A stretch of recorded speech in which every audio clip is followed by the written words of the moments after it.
चलो साथियों, अब हमें बारिश की तैयारी करनी चाहिए। हाँ हाँ भाई, चलो, हमें अभी से पानी की खोज करनी चाहिए, नहीं तो बरसात का समय निकल जाएगा और फिर जंगल में सूखा पड़ने लगेगा। आसमान में बादल पानी की तलाश में निकल पड़े थे, लेकिन उन्हें जमीन पर कहीं पर भी पानी नहीं दिख रहा था, जहाँ से वो वाष्पीकरण कर सके और उससे बारिश कर सके। पर भाइयों, बहुत दिन हो गए, हमने पानी जमा ही नहीं किया। क्या हम पानी की खोज कर पाएंगे? अगर हमें जल्दी बारिश शुरू करनी है तो पास वाले जंगल में ही पानी ढूंढना पड़ेगा। अरे भाई, पहले से ही जंगल में पानी की बहुत कमी है, फिर भी तुम पास वाले जंगल में पानी ढूंढने की बात कर रहे हो। हर साल की तरह हमें समंदर से ही पानी की प्यास बुझानी पड़ेगी। पिछले साल हमें दूर से पानी लाने में बहुत परेशानी हुई थी। तुम सब एक काम करो, इस साल मैं पास वाले जंगल में से पानी ढूंढने की कोशिश करता हूँ। तुम सब समंदर की तरफ जाना। अगर मुझे पास वाले जंगल में कहीं पर पानी मिल गया तो अगले साल हमें पानी की खोज करने के लिए दूर समंदर तक जाने की जरूरत ही नहीं पड़ेगी। ठीक है भाई, ऐसा ही करते हैं। तो फिर क्या था, सभी बादलों ने आपस में बातचीत करके जो फैसला किया था उस फैसले पर काम करने के लिए निकल पड़े। मैं तो निकल पड़ा हूँ। मैं ये आशा करता हूँ कि मुझे पानी मिल जाए, नहीं तो दूसरे बादल मुझे चिढ़ाने लगेंगे। मुझे कैसे भी करके पानी की खोज करनी ही पड़ेगी। दिन भर बादल पानी की खोज में पूरे जंगल के ऊपर घूमता रहा, लेकिन उसे कहीं पर भी पानी नहीं मिला। अब बादल परेशान होने लगा। अब रात होने वाली है, फिर भी मुझे कहीं पर भी पानी नहीं मिला। मैं कल सुबह होते ही समंदर की तरफ पानी पीने के लिए चला जाऊंगा। मैं दिन भर घूम घूम के बहुत थक चुका हूँ और कल मुझे बहुत लंबी यात्रा भी करनी है, इसीलिए मुझे अब रात भर किसी पेड़ पर आराम करना होगा। ऐसा सोचकर बादल आराम करने के लिए अच्छी जगह की खोज करने लगा। हाँ, ये पेड़ ठीक रहेगा। ये बहुत बड़ा भी है और इसके पत्ते बहुत मुलायम है। इस पर मुझे बहुत अच्छी नींद आएगी। ऐसा कहकर बादल पेड़ के ऊपर जाकर बैठ गया।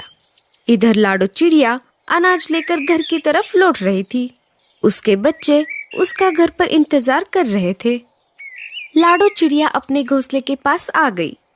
बच्चों ने पहली बार बादल को देखा था, इसीलिए वो उसे घूरे जा रहे थे।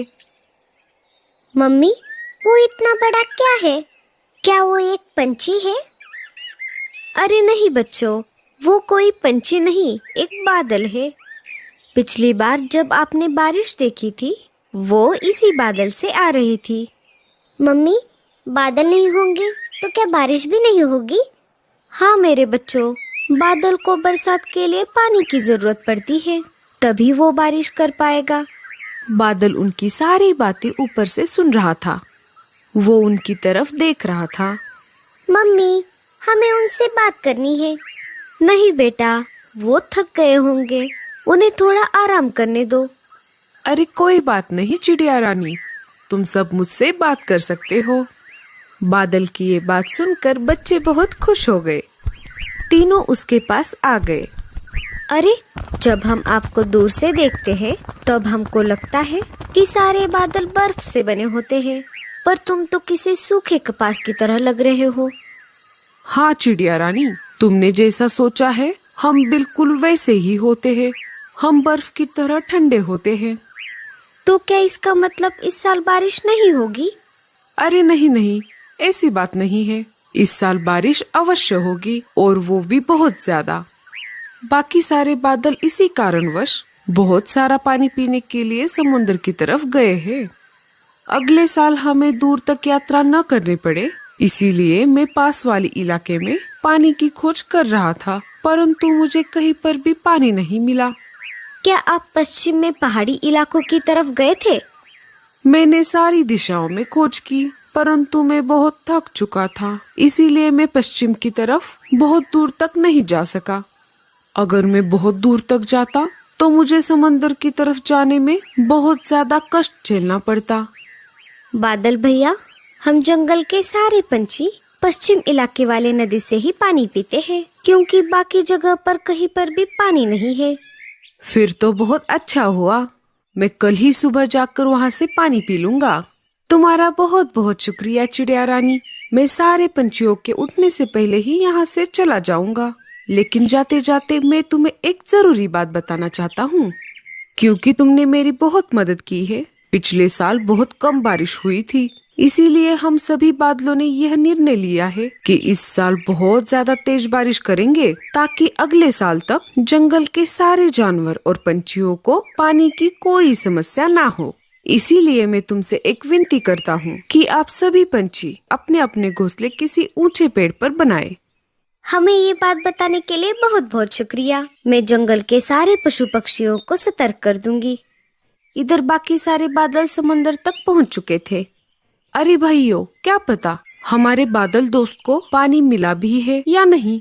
अगर ऐसा ना हुआ तो हमारा तेज बारिश करने का फैसला गलत साबित हो जाएगा और जंगल में फिर से सूखा पड़ जाएगा। इसीलिए हमें जितना ज्यादा हो सके उतना ज्यादा पानी पीना होगा और साथ ही साथ हमारे बादल दोस्त के हिस्से का भी पानी पीना होगा। अगर हमारे बादल दोस्त को पानी नहीं भी मिला तो उसकी जगह पर हम बारिश कर लेंगे। इधर दूसरे दिन सुबह जैसे लाडो चिड़िया ने बादल से कहा था कि पश्चिम की तरफ एक नदी है और उसमें बहुत सारा पानी है, वैसा ही बादल ने किया। बादल सुबह सुबह सारे पंछियों के नींद से जागने से पहले ही लाडो के घोंसले के पास वाले पेड़ से ही निकल पड़ा। सारे पंछी जाग गए। सुबह होते ही लाडो चिड़िया सीधा राजा जी के पास चली गई। अरे लाडो, कैसी हो तुम? बताओ, सुबह सुबह कैसे आना हुआ?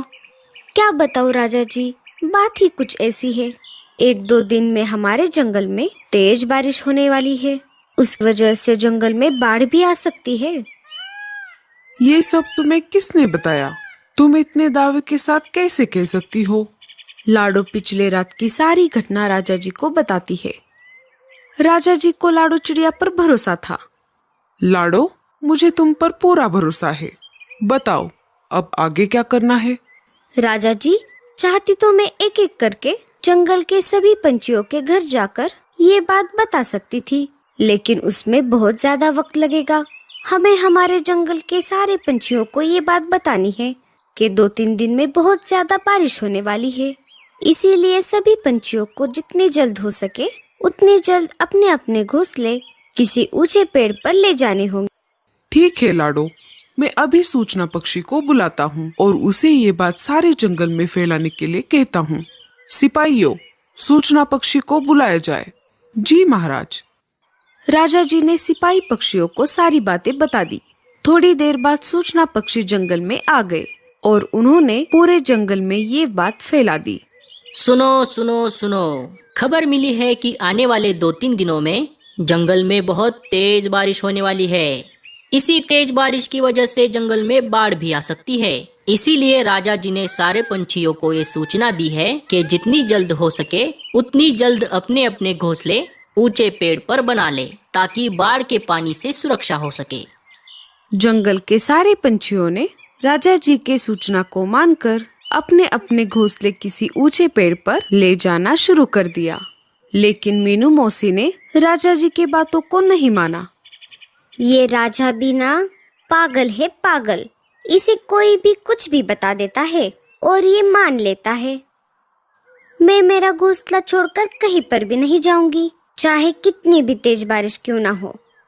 तभी लाडो चिड़िया मीनू मौसी के पास आ जाती है।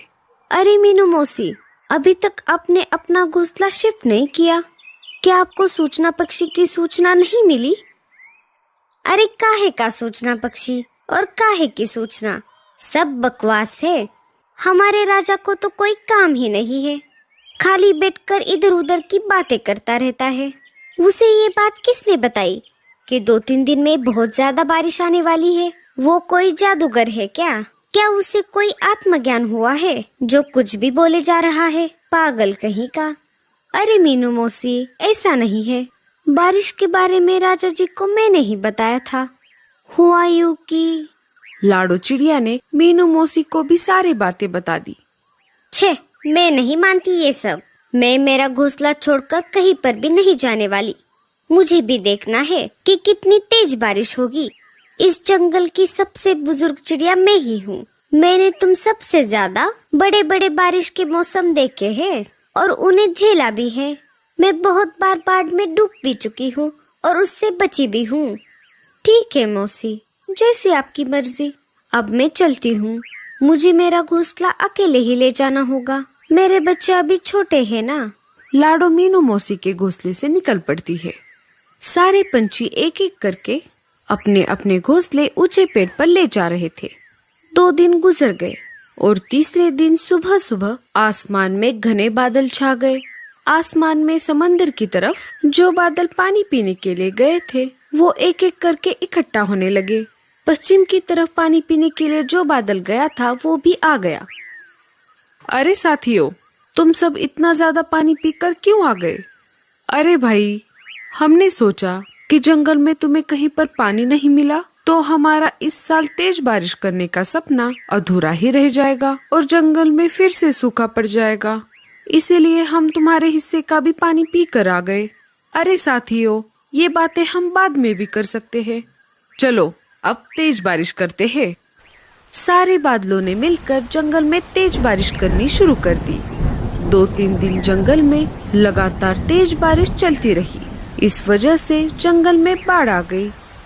जिन जिन पंछियों ने अपने घोंसले ऊंचे पेड़ पर लगाए थे वो तो बाढ़ के पानी से बच गए, लेकिन इधर मीनू मौसी के घोंसले में पानी भरने लगा और थोड़ी ही देर में मीनू मौसी का घोंसला बाढ़ की पानी में बहने लगा।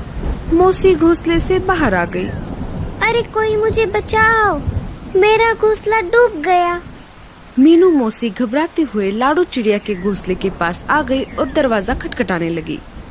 लाडो, अरे ओ लाडो, जल्दी से दरवाजा खोलो, मुझे अंदर ले लो, मैं बाहर भीग रही हूँ। लाडो ने घर का दरवाजा खोल दिया और मीनू मौसी को अंदर ले लिया। देखा मौसी, मैंने कहा था ना आपको, लेकिन आपने मेरी बात ही नहीं मानी। थोड़ी देर बाद पानी और ऊपर तक चढ़ने लगा। आखिर पानी लाडो के घोंसले तक पहुंच ही गया। अरे बाप रे, मैंने तो मेरा घोंसला सबसे ऊपर बनाया था। अगर पानी मेरे घोंसले तक आ गया है तो इसका मतलब है तो बाकी के पंछियों के घोंसले डूब गए होंगे। सारे पंछी अपने अपने घोंसले छोड़कर एक ऊंचे पेड़ की डाली पर जाकर बैठ गए थे। लाडो, उसके बच्चे और मीनू मौसी उनके पास चले गए। 4 दिन तक लगातार बारिश चलती रही। फिर धीरे धीरे बारिश कम होने लगी।